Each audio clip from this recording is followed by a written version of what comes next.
Shalom, selamat pagi Bapak Ibu serta saudara yang terkasih. Selamat hari Minggu, kiranya berkat, damai sejahtera dan sukacita dari Tuhan Yesus Kristus senantiasa menyertai kita sekalian.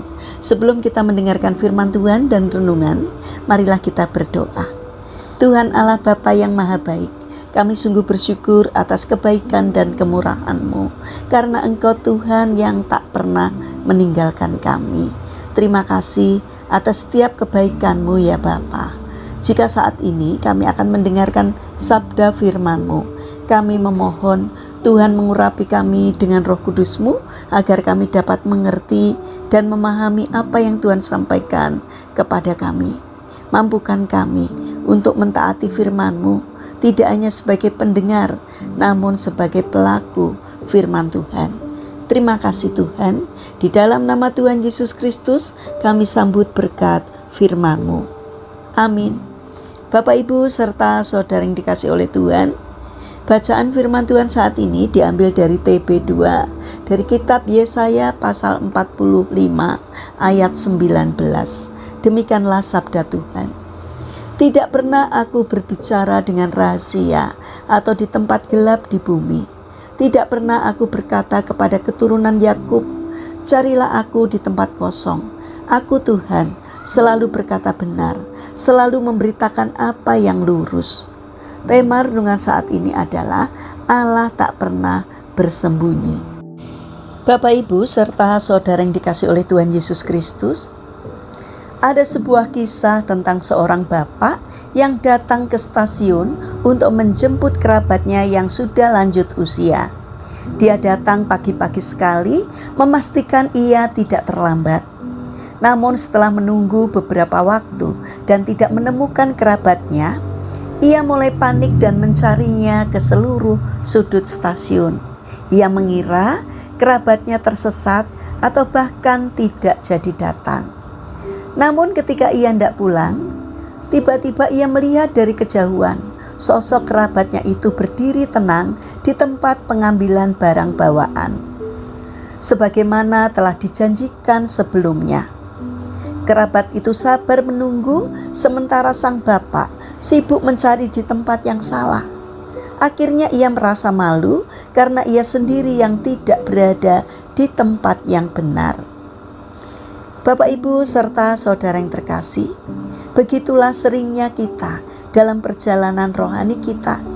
Allah tidak pernah bersembunyi atau menyulitkan kita untuk menemukannya. Ia bukan Allah yang misterius dan bermain teka-teki. Bahkan ia sendiri berfirman bahwa ia tidak pernah berkata, carilah aku di tempat kosong. Artinya, ia tidak membuat kita mencari tanpa hasil. Ia tidak pernah bersembunyi demi menguji kesabaran kita. Ia justru bersedia untuk ditemukan. Ia menunggu kita dengan sabar, bahkan ketika kita mencarinya kesana kemari dalam kesibukan dan ketakutan kita. Masalahnya seringkali kita menyangka Allah jauh atau sedang tidak peduli, padahal kita hanya mencari di tempat yang salah.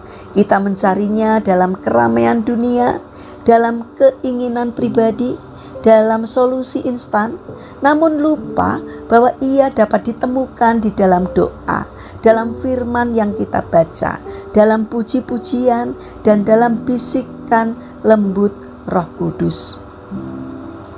Bapak Ibu serta saudara yang terkasih, Tuhan Yesus sendiri berkata, carilah maka kamu akan mendapat.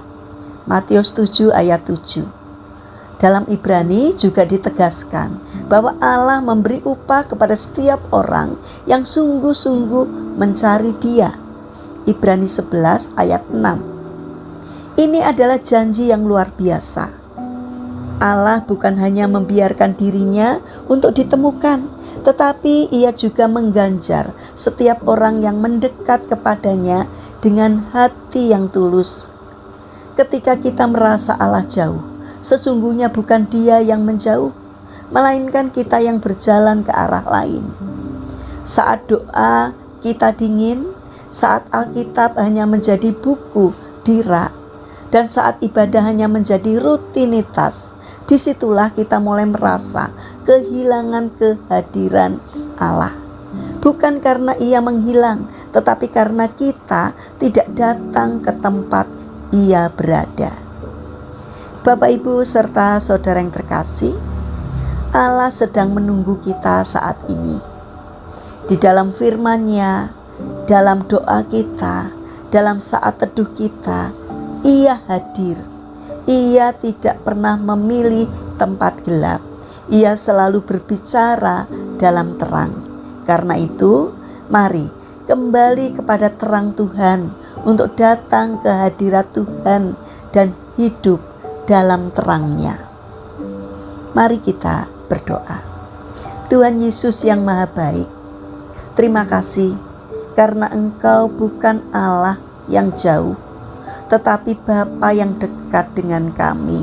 Ampuni kami ketika kami sibuk mengejar hal-hal lain dan lupa untuk mencari Engkau. Ingatkan kami agar kami memiliki kerinduan untuk tinggal di hadapan-Mu dalam firman, doa, dan ibadah setiap hari, sehingga kami tidak pernah merasa kehilangan Engkau.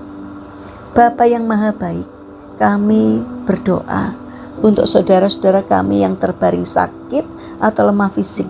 Kiranya Tuhan berbelas kasih untuk menjamah dan menyembuhkannya. Bagi mereka yang menderita, kiranya Tuhan memberikan kekuatan, memberikan penghiburan, dan Tuhan hadir untuk memberkati mereka. Bapa yang Maha Baik, kami berdoa untuk para pemimpin bangsa kami. Berikanlah hikmat-Mu kepada para pemimpin bangsa kami, agar di dalam menjalankan tugasnya seturut dengan pimpinan Tuhan. Berikanlah hati yang mengabdi kepada masyarakat. Jauhkan dari tindakan menyalahgunakan jabatan. Sadarkan dan ingatkan untuk takut akan Engkau dan melakukan kebenaran. Terima kasih Bapa. Kami ingin menyerahkan seluruh aktivitas kami sepanjang hari ini ke dalam tangan Tuhan. Sertai dan berkati apapun yang kami kerjakan, supaya dapat mendatangkan berkat dan sukacita, tidak hanya bagi diri kami, namun juga bagi sesama kami. Terlebih lagi, kiranya apa yang kami lakukan boleh berkenan di hati Tuhan. Terima kasih Tuhan. Kami serahkan seluruh doa dan permohonan kami kepada Allah yang hidup, yang kami kenal di dalam nama Tuhan Yesus Kristus. Amin. Puji Tuhan, Bapak, Ibu, serta saudara yang terkasih. Selamat hari Minggu, selamat beribadah. Kiranya firman Tuhan dan renungan hari ini dapat menjadi berkat bagi kita semua. Haleluya.